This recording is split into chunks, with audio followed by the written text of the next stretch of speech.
Hi folks, I think I have an interesting info that I need to share it with you. In November 2020, I was literally looking for something that it is unique and beneficial for my own health and well-being. Because at the time, I was really desperate to restore my health issues.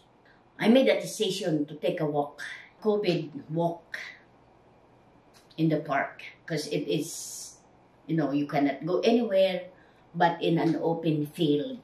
And we found this beautiful tree. And I said, what is that tree?